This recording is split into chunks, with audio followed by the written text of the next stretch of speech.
Namo tassa bhagavato arahato samma sambuddhassa. Namo tassa bhagavato arahato samma sambuddhassa. Namo tassa bhagavato arahato samma sambuddhassa. Buddhang dhammang sanghang namassami.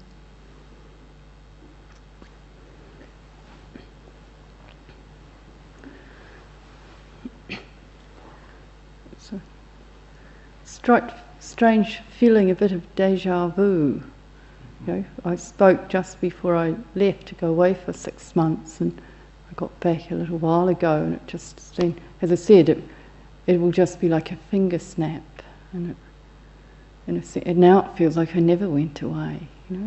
Everything that was pending when I left is still pending. A funny feeling. So it is very nice to come back and see everybody. And I see some new faces, here tonight. So for those of you that are new to our style of teaching, just to say and remind those who've been around for a while that we offer some reflections on life, Dharma practice. We just offer them just out of kind of flow, so there's nothing prepared. And there's an art in listening to this kind of stuff. And the art is really in staying very upright and centered within our own being. So when we're listening, we don't kind of move out to grasp after the sound, but we actually just let something come in and touch us.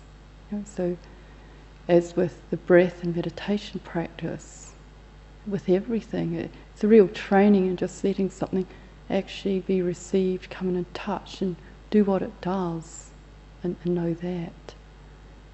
So like I was saying the other night about meditation, it's a real training and a learning to have our reference with our awareness, with the knowing of the mind, and let things be received into that. So we don't get so caught into the conditions. We can really deepen that, the appreciation of that when we listen to, like some kind of teaching or someone talking, where you're actually aware of your body, you're aware of your breath. There's this kind of sense of just really knowing where you are. And then, the hearing comes from that place.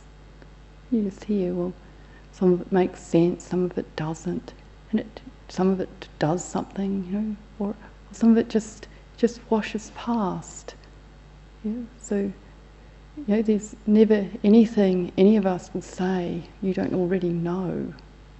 So there's no need for any of us to kind of move out after something, but we let whatever's said actually resonate and vibrate into our own understanding. So I've used a metaphor before of like a tuning fork. So as I talk, I'm talking out of a kind of morphic dialogue with you, and we'll be hopefully hitting a few notes which actually vibrate with your own understanding of Dharma practice. So there's a sense of mutuality in it, and a sense of where we're tuning ourselves up.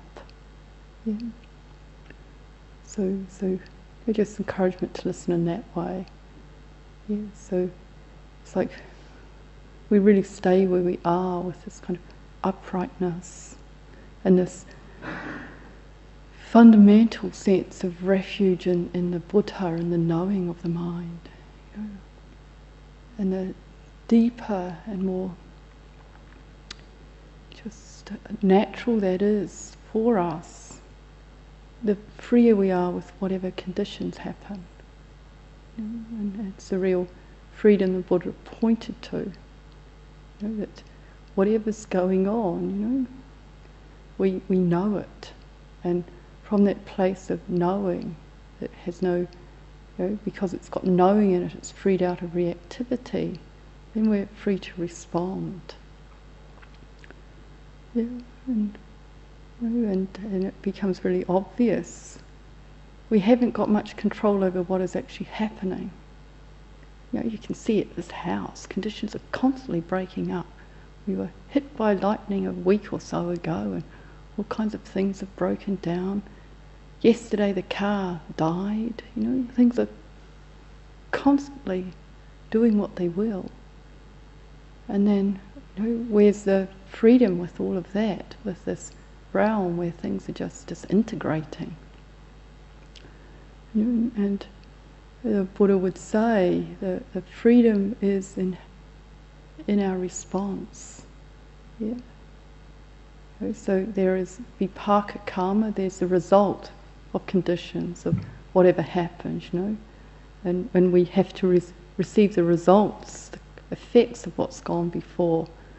But karma is an active force, so it's present moment, action, here and now, and it's karma where our freedom is, so we move in terms of what is wholesome karma.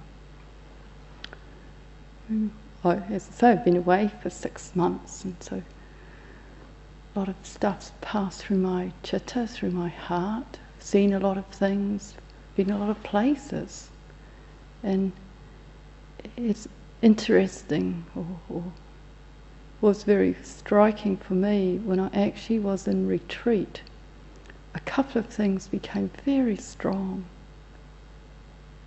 I was up, as many of you know, I was in New Zealand, where I obviously come from, because I brushed up my accent while I was away, and I was in a monastery there in Stokes Valley, and it's very beautiful. Probably the most beautiful monastery of any. Not that I'm biased, but it is very, very beautiful. And the community were very kind, and they gave me a kuti up on the top of a ridge. All of them are on tops of ridges, but this is a particularly way up kind of ridge, about half an hour to get up there, quite steep. And it was, the kuti is very beautiful. It had been built by Subato, who many of you know, who did a lot of the building on the house here.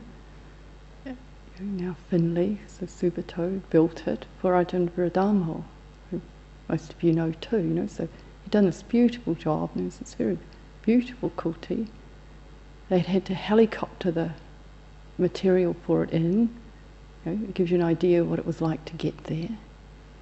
And so it's up in this lovely kuti with this extraordinary wooden walking path. That's one thing the Kiwi monastery has. It has these extraordinary walking paths made out of wood. So the whole thing's beautifully appointed. But what was interesting for me, there were two things. One was, as you know, I lived down in the valley where the nuns lived, down by the stream, so I'm not used to very much skyscape. And this had the most extraordinary skyscape, because it's on the top of this ridge, and beyond it are ranges and a mountain. And so there's this extraordinary skies. And below, I could look down into the valley.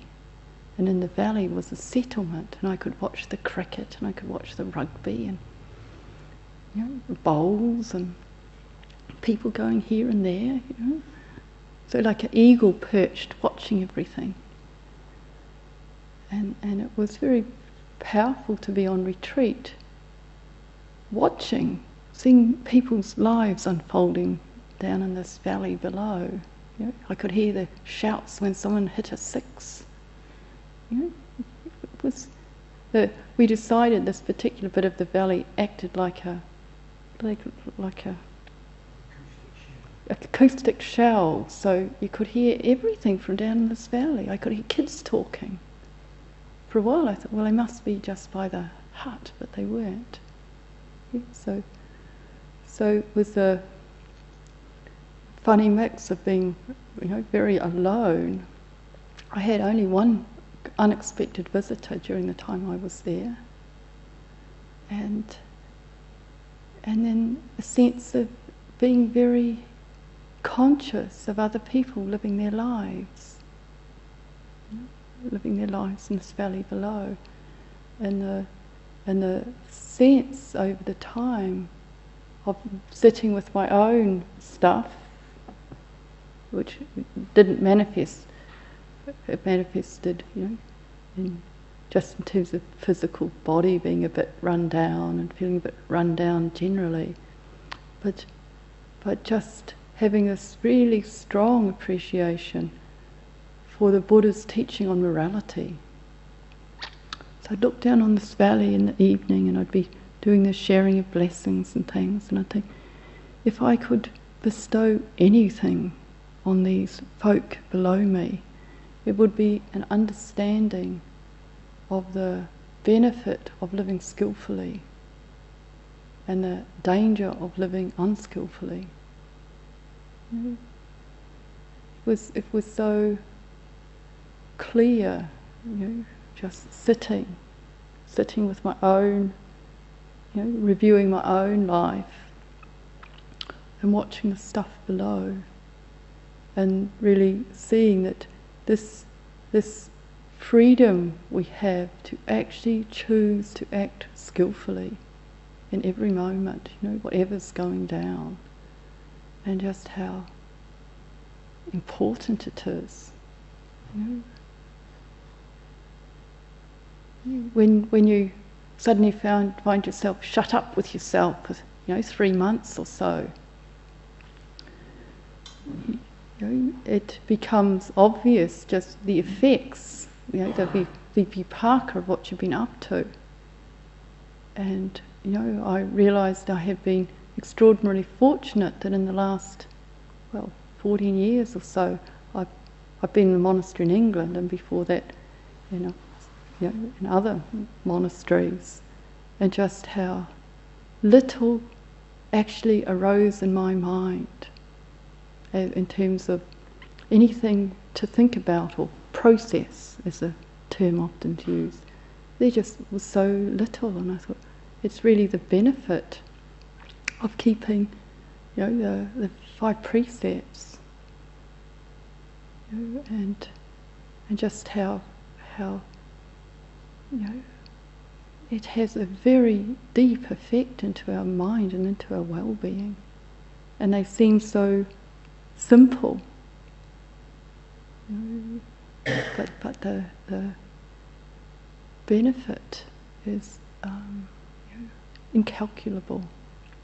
So I'd look down and I'd think, if only people had the opportunity to actually really see this.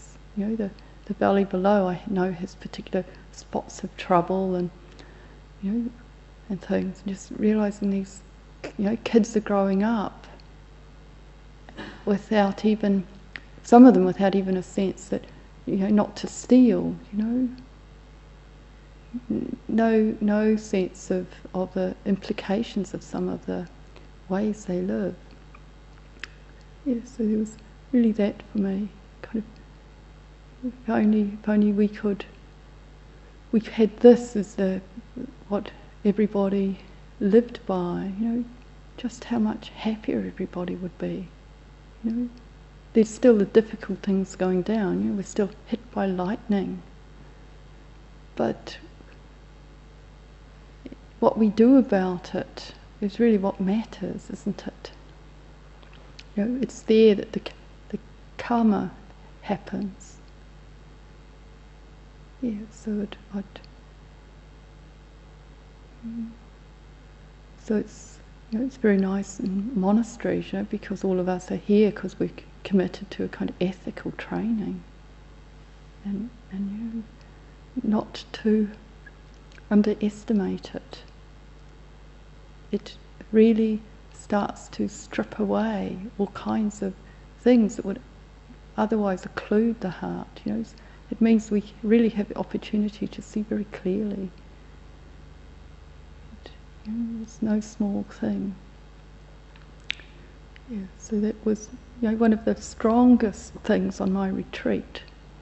And it's interesting when they talk about the qualities that are part of someone actually really entering the stream or really having this deep confidence in the Buddha, the Dharma and the Sangha, this sense of actually really coming on board with the teaching.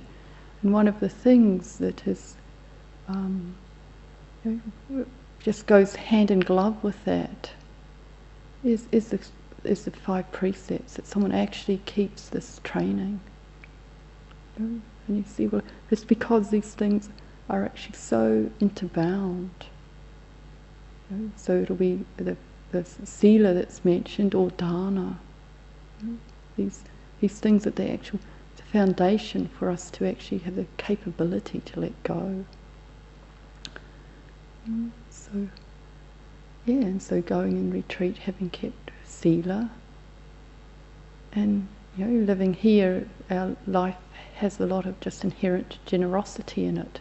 Both we receive a tremendous amount of generosity, we have to live in a generous way, and so that also has its effect. It does give the mind the ground from which just to let go. There's enough well-being there. So, to really, I think we need to make a lot of this, not to underestimate it, because it can be hard, to sit in the 4th jhana. Some people were talking to me the other day and really intimidated by the way meditation practice can be taught, in terms of the kind of stages and states and everything. You think, well, yeah, but there are and people have different faculties with this, capabilities and opportunities in which to train with it or not. But to realise all of us can actually, moment by moment, keep cultivating this skillfulness. Yeah. So there was I, quite a few months to spend just in retreat. And I thought, well, okay, kid, what are you going to do? And then really realising I was in no state to do what the tendency would be, which is to deepen the meditation, get down to it, as they all say, really get stuck in, and these kind of notions that we can have where we're really going to get our meditation together.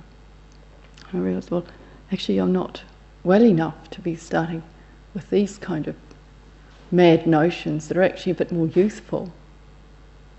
They are about a particular stage in our spiritual life, but we actually, most of us get a bit too old for them. So, all right, if I'm not getting stuck into my meditation practice, not cracking it out, not getting up at 2 a.m, and only sleeping 3 hours a day like it says in the books, then what's happening? And for me it was so clear at that time, partly because I couldn't have done this getting it all together thing, was that actually really what we have to do is cultivate the path, and as is obvious, but we can sometimes not really register it. The Buddha's teaching is like a hologram. Whatever bit you pick up, all the rest of it is there. So for me, I just picked up and was very conscious in terms of the 4 right efforts. And then of course everything else, if I'm cultivating right effort, everything else is there. Mindfulness is there, right intention is there. The things that actually, the basis and bring the fruit, right view is there. So just the sense of, well, here am I, got this time, not getting born into time in the sense of, well, what will happen tomorrow, what will happen in a month, how the thing is going to progress like this, always ever upward, but just moment by moment, doing what brings well-being, doing what is wholesome. So the 4 right efforts are to avoid what is unwholesome, to abandon, if something has arisen that's unwholesome, we abandon it, to cultivate what is wholesome and to maintain what is wholesome in being. Yeah. So as a training, moment by moment training, to me this seems quite doable. It's not about going anywhere or getting anything. It's just about moment by moment we notice whether something's actually for ours and others' well-being, a thought, an attitude, a way of being. And if it isn't, we abandon it. And if it's skillful, we keep deepening it. So if we notice, there's a sense of judgment or expectation. These things are usually unwholesome. We put them down. Ill will, sense of resentment. Just if it can be so simple as just noticing the unwholesome nature of them and abandoning the story, and just out of a sense of compassion for ourselves, we just put it down. It's not for our well-being. So, as you can hear in that, one of the most essential things for Dharma practice is we actually are connected with a sense of wishing ourselves well, a sense of compassion for ourselves as being manifesting on this realm of samsara. If we don't have this sense of well-wishing and compassion, we can only practice out of ideas, ideology, views, and usually it will have hardness in it. But if we're actually connected to a sense of, may this being be freed from suffering, may it abide in well-being, then when things that are not for our well-being arise, we can quite naturally put them down. We notice ourselves being harsh or critical, either towards ourselves or something that's happened. You can feel the kind of constricting that happens in the heart, kind of closing. No, this is not the place to go. Put it down. Simply out of compassion. We put it down out of compassion because it isn't for our well-being. And this is the way we cultivate right effort. So it's not effort like building muscles. It's this effort in knowing what is wholesome and what is unwholesome, and from this place of compassion, just turning away from what harms us and picking up what brings ease and well-being. So in a sense, this is all I did for the time I was on retreat. That was because it is just moment by moment. So whether it's the beginning of a retreat, the end of the retreat, here or there, it's the same thing, And certainly for myself, it was very good because it's just like being freed out of time. So we practice in a way that is timeless. And it isn't dependent on whether we're in retreat, out of retreat, or what's going on. It's so simple. If the heart is closing down, somehow it's in contact with something that's not for its well-being. Perception, a feeling, a view, something. And then we need to get clear about that. So I just work in a very binary way. Is my heart open? Is my heart closed? It is not getting too sophisticated about it. Heart open, heart closed. If it's closing, I need to know what's going on, and it because the chitta, the heart, is really the it's a process, yeah. So a heart is a process, not a thing, and the quality of it, or the thing that gets it going, is perceptions and feelings. You know? So we make sure what it's being fed, what it's in contact with, is wholesome. You know, and really to know, what are we feeding ourselves? What kind of thoughts? And you can, as we know, if we're not clear about it, there's such a tendency to identify with what we think,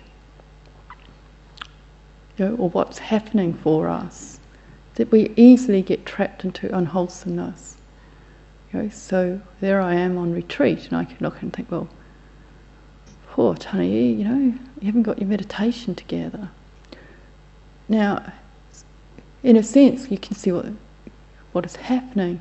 The identification or the grasping at some kind of mood, tone, view, sense of something, some kind of sense of what the meditation should be like. It's not measuring up, therefore it's going wrong. If it's going wrong, I am going wrong. And you can see the identification. And that's, I don't know if that's clear enough, but it's usually where it's got this stuff happening all the time. Very identified with what we think, what we do. So a tremendous amount of grasping going on. And if we're grasping at things that are unwholesome, it's very painful. So there we are, grasping this view of me with my meditation not coming together. And you can, it's very depressing, isn't it?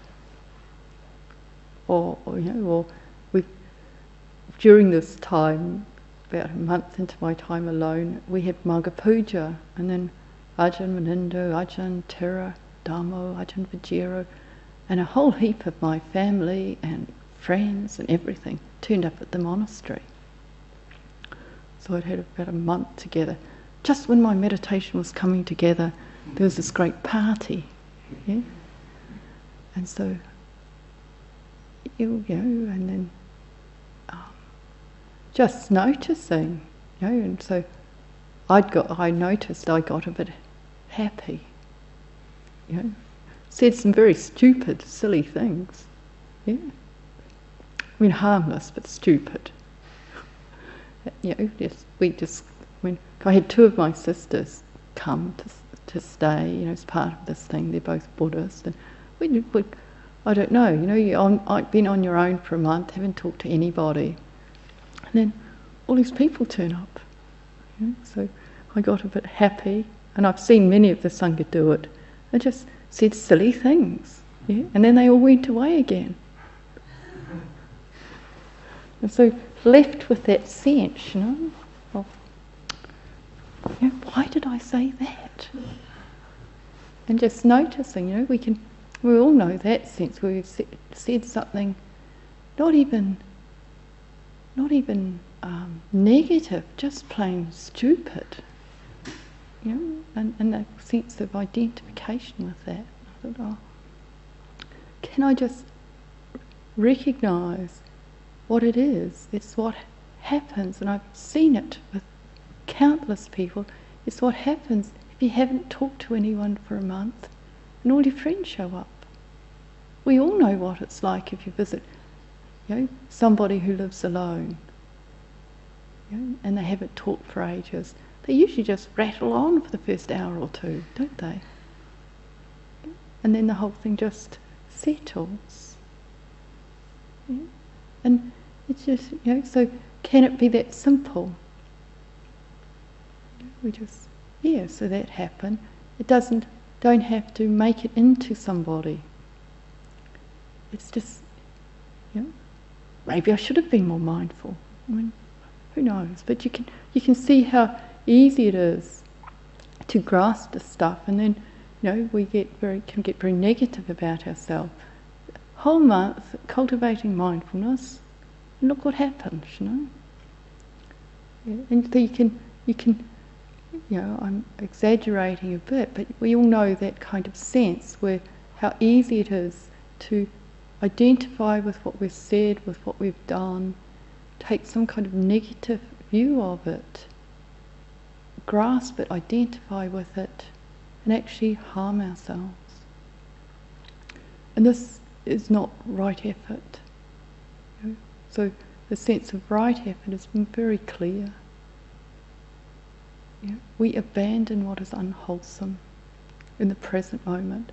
So when the criticism, the negativity arises, we abandon it.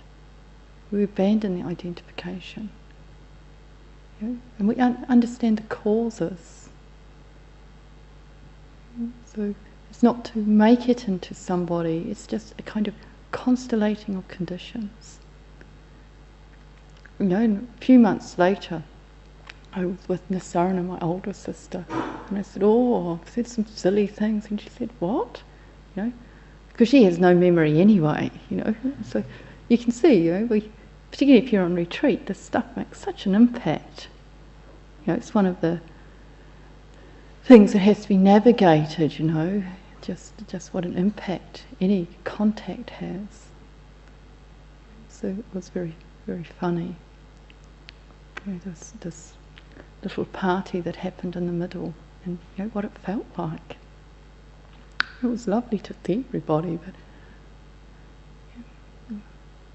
you had to be very careful what I made out of it. Yeah.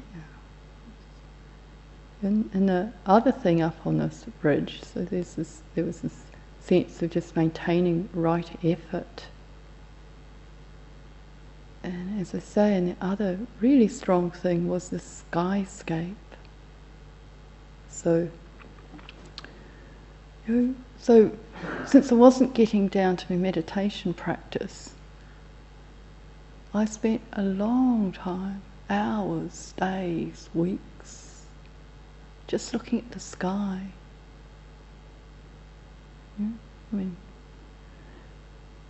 And just, in a sense, letting the mind just open, just being with this huge sky. And it was a good thing to do. Some people had said I should have gone, some of the elder Sangha members thought I should have been lying on a beach somewhere for these 3 months I was away, just lying in the sun on a beach. So I guess rather than doing that, I just sat looking at the sky, and as we know, whenever we spend time just really being with anything, whatever it is, anything, extended time, just being with it, no agenda, just noticing, letting it touch us, that it reveals all kinds of things. So the sky was just filled and emptying, constant movement of all kinds of different clouds, cumulus clouds, cirrus clouds, changing weather. The weather in that part of the country is very dramatic. It's called windy Wellington, and it's one of the wettest kind of bits of the country. So tremendous cloud movement, and over the time I was there, they had twice the usual rainfall. So there was all this movement. So I'd watch the clouds, and it was helpful in the sense of, as I say, just making the mind very spacious, rather than kind of narrowing down onto any object, just staying spacious, and as I say, keeping the sense of right effort. But then two things started to happen.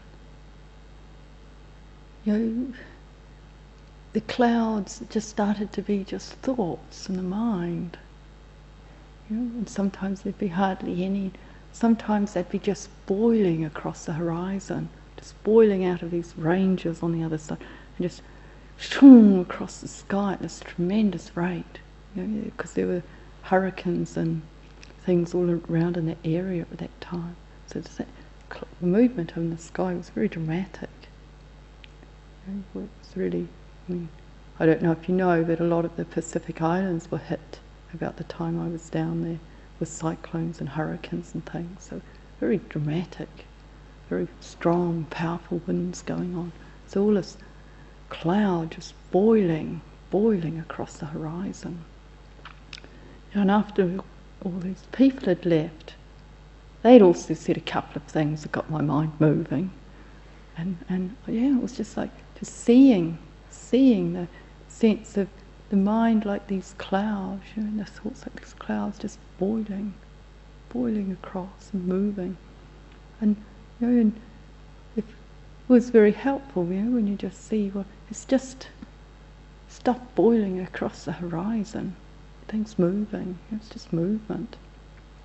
Once again, not identifying with it, not identifying with the thoughts, just seeing them as things coming through.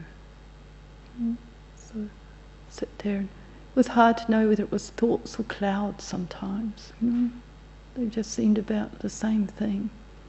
And then after a while of watching I no longer even saw clouds. It's like the clouds disappeared. And I guess it's what we see when we're more in meditation. You don't see the clouds, you see the conditions which are forming them. So the kind of movement. So in this thing, because the clouds, some are going this way, some are going that way, some are at this height, some are at that height, there's a whole nesting of different wind currents, and because it was over a settlement and there were highway, there's some very black tarmac, so you get these areas where the clouds were just unexpected, you just start lifting. So fascinating movements, and the kind of movements of the cloud became more compelling in a sense, in terms of just seeing, well, what you start to see is just the complexity of the conditions that are shaping them. Like with our thinking. So there's the effect of the different terrain, the stuff, the stuff is crossing, and the, as I say, winds coming from all different directions. So rather than being so identified with the actual object, this cloud, more with the, if we're more aware of the conditions, that are actually shaping things. So the conditionality, the potential samappada, we have more we're closer to the reality of something, and we have more capability in terms of actually moving in terms of what is wholesome and releasing what is unwholesome. We see how things shape and come together, and then we're able to bring in the conditions that support wholesomeness. We know what needs laying aside, because you see how things constellate. And that's much more fascinating than being fixated on the actual thoughts. What's the stuff that's pushing the mind around? What's driving it? What's it getting caught by? In a sense, the underlying tendencies. And you look, and as you know, the man who developed chaos theory was a scientist, and all he did was he just sat and watched clouds. He just, and they used to get on his back and say, well, he should be working. But he just sat and watched clouds.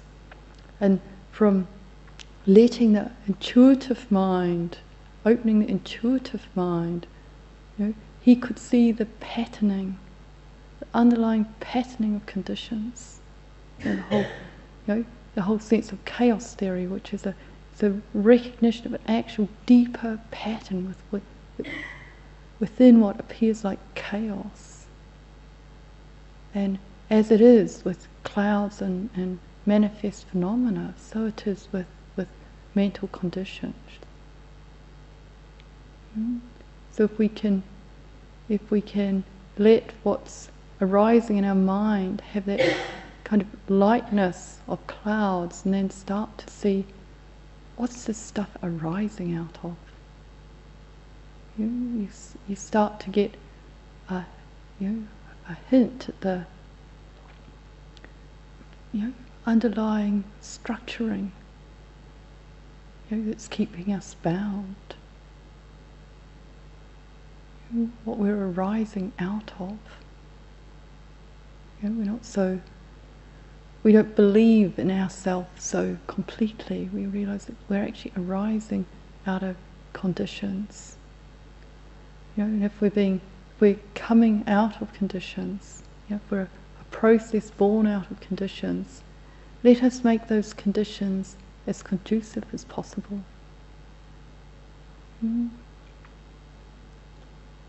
I've talked before about, for years just studying worry as my main meditation object, and then one time having been asked, which arises first, worry or the person who's worried. When you start to really look, you realise, the worry arises first. The person arises on the back of that. It's very, it's something to just notice with these states, which arises first. You realise, if I'm arising out of worry, the whole sense of me being somebody, it comes out of worry, or any hindrance, then of course it's by nature painful. So to really know, what we've been born from. And as I say, we may try and make it as wholesome as possible until we can release that whole mechanism. I don't know if that makes sense, but if we watch something external, like I'm saying, like clouds, water is the same, anything, you do start to get a sense of what. There are no things, there are just processes. And then we get a sense of what those processes are. And, as it says in the teaching, when you understand one thing, you start to understand everything. Mind, natural conditions, they're all of the same stuff. So as I say, my primary cultivation is right effort, and it isn't effort in terms of physical energy, because I don't have a lot, but it's this sense of simply out of compassion, abandoning what is not wholesome, and as much as I'm capable, cultivating what's for my well-being. And for those around me, because the two things are completely interrelated. And if we're not meditating out of compassion for ourselves, if we're meditating out of a good idea or some kind of view or anything, it's going to not fruit at all, and there'll be a point where all we experience is failure. And a reluctance, to cultivate, because it's grounded in the wrong thing. So it seems essential we actually get our practice arising from what is wholesome. In terms of the qualities of the heart, that's the Brahma Vihara. friendliness, compassion, joy, equanimity. This is what our practice comes out of. So,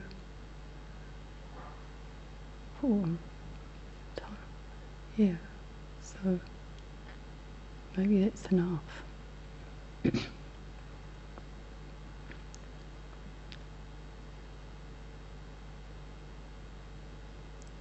Yeah, when I left, I said I wasn't going to retreat or whatever. I was just going to go on a kind of tudong. Our Venerable Teacher Dhammo was out on the road in the winter, and it seemed, well, for me too, it was more like a tudong than a retreat. And what tudong means is to shake off. Yeah, so it's a sense of shaking off habits, shaking off, a kind of clinging to habitual comfort. So to come out of our comfort zones, move onto the edge a bit, to come into a place of deeper trust and willingness. So certainly I'd say it had more that quality, my time away, just a sense of shaking off and coming back here feeling much lighter about the whole place. I'm sure it will wear off, but it was very nice to come back and think, I don't mind that this is happening and that is happening. I don't mind if it is happening, I don't mind if it's not happening. And as we know, when we go away, we can have that sense of actually just being much more spacious until slowly we get caught again. But it's very nice to have that reference to that experience of actually just being more equanimous, not so pressed up against everything. And so, a lot of our communities going on tudong, 4 of them are away right now. I think most of the male community is intending to be away. And it's just very conducive, whether it's going into retreat, just moving out of our home situation, going on tudong, something that just supports us moving out of habit for a day, a week, a moment, and just shaking things up a bit and having a chance to shake off what has become habitual but is unhelpful.